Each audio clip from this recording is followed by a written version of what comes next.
वज़ीर-ए-आज़म के अहदे का इंतखाब कौमी असम्बली ऑफ पाकिस्तान 28 या 29 फरवरी को करेगी। इस तरह 1 मार्च 2024 तक पाकिस्तान के 24 वज़ीर-ए-आज़म हल्फ उठानेंगे। इस्लामाबाद नए मंतखब वज़ीर-ए-आज़म 1 मार्च तक हल्फ उठानेंगे। सदर मुमलकत डॉक्टर आरिफ आइंदा हफ्ते 24 करोड़ पाकिस्तानियों के मंतखब वज़ीर-ए-आज़म से हल्फ लेंगे।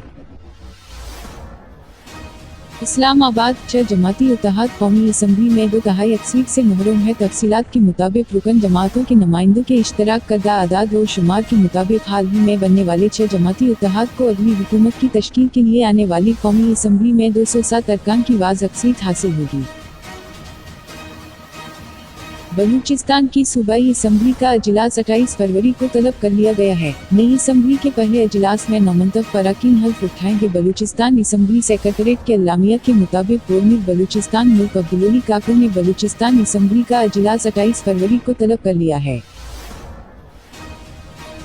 ईरान के वज़ीर ख़ारजा अमीर अब्दुल्लाहियान ने पाकिस्तान हम मनसब जलील अब्बास जिलानी से टेलीफोन पर राबता करते पाकिस्तान में इंतखाबात के कामयाब इनेकाद पर मुबारकबाद पेश की। ख्याल रहे कि दूर रोज़ कबल निगरान काबीना की तवानाई कमेटी ने ईरानी बॉर्डर से ग्वादर तक 21 किलोमीटर पाइपलाइन बचाने की मंजूरी दे दी है।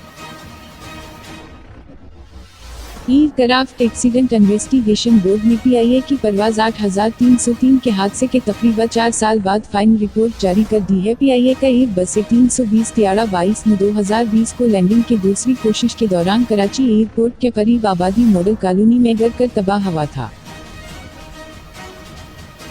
पंजाब के नए वज़ीर आला का इंतखाब पैर को होगा। वज़ारत-ए-आला के मनसब के लिए सुन्नी इत्तेहाद कौंसिल के नामज़द उम्मीदवार मियां असलम इकबाल हल्फ उठाने के लिए असम्बली न पहुंच सके, जिसके बाद सुन्नी इत्तेहाद ने अपना उम्मीदवार तब्दील कर दिया है। PTI के रिपोर्ट रहनुमा हम्माद अजहर के मुताबिक वज़ारत-ए-आला का उम्मीदवार तब्दील करने का फैसला नामज़द उम्मीदवार असलम इकबाल की मुशावरत से किया गया है।